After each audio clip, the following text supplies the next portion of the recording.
Think about the United States today. Richest, most powerful country in history, right? Well, what if I told you that its rise to the top was basically a complete accident? This is the improbable story of how a neglected backwater became a global superpower. It's kind of hard to wrap your head around, but for more than 100 years after Columbus showed up, nobody really cared about North America. Seriously, the real prizes, we're talking gold and silver, that was all down south.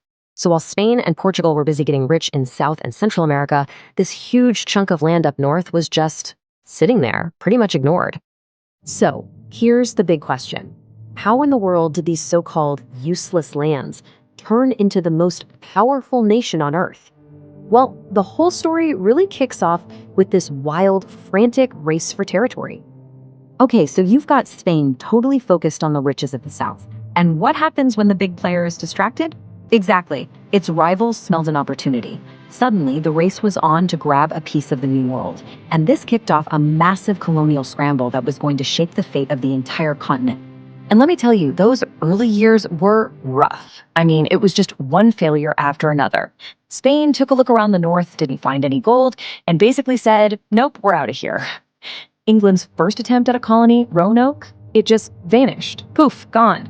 It wasn't until 1607, that's over a century after Columbus, that a permanent English settlement finally managed to stick at Jamestown. And soon after that, the Pilgrims showed up in Plymouth. So fast forward to the 1700s, and the whole continent is like this giant geopolitical chessboard. You've got three major players making their moves. Spain's holding down Florida and the Southwest. France has claimed this huge territory right down the middle, controlling all the major rivers. And then there's Great Britain, with its booming colonies all along the East Coast. With three empires pushing for dominance, a collision was inevitable. And that collision, it came in the form of the French and Indian War. But here's the crazy part. In a surprising twist, this conflict wouldn't actually make the British Empire stronger. Instead, it would light the fuse for the creation of a brand new nation. So Britain wins the war, which is great for them. They now control most of the continent. But that victory came with a huge price tag. To pay off its massive war debts, Britain decided to impose new taxes on the American colonies.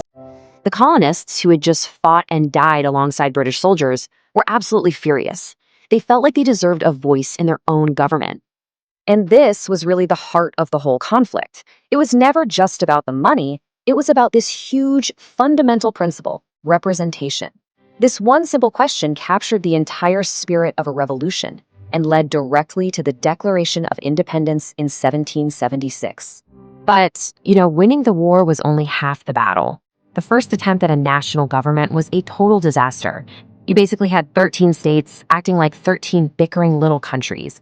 It was chaos. The founding fathers had to go back to the drawing board and create the Constitution, a radical new framework designed to actually unite this very fragile nation. Okay, so with a new functional government in place, the young nation turned its eyes westward. And what happened next was one of the fastest and most dramatic territorial expansions in world history.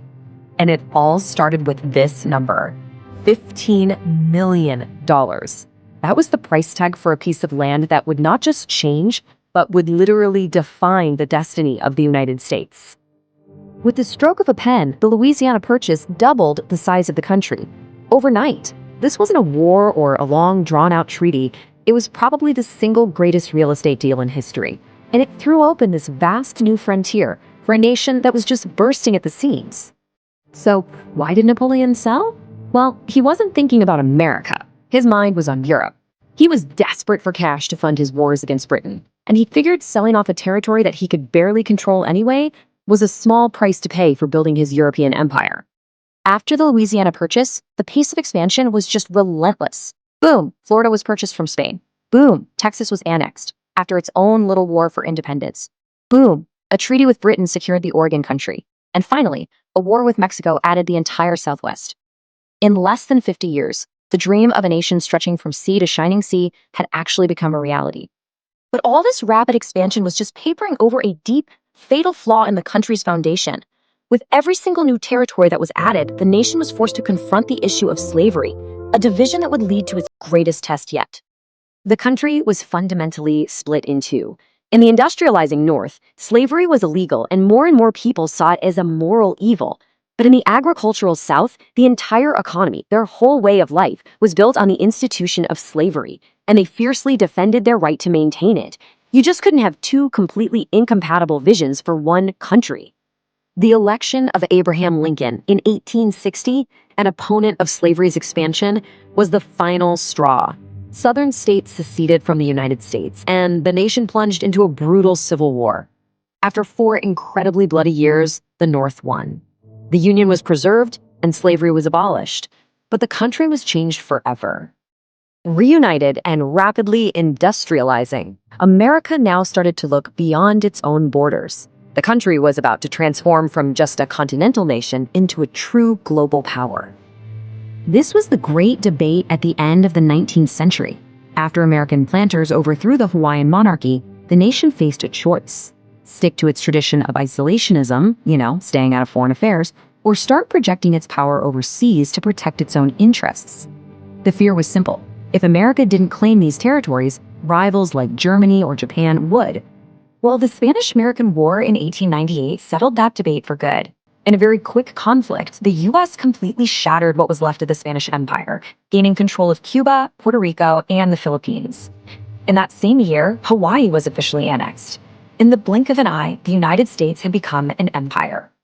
The final piece of the puzzle was an absolute engineering marvel: the Panama Canal. Think of it like a strategic superhighway. It allowed America's powerful new navy to shuttle between the Atlantic and Pacific Oceans, cementing its ability to project force all across the globe. So, from an ignored afterthought to a continental nation, and finally, to a global force. By 1914, the year World War I began, America had arrived on the world stage. The question was no longer if it was a power, but what kind of power it would choose to be.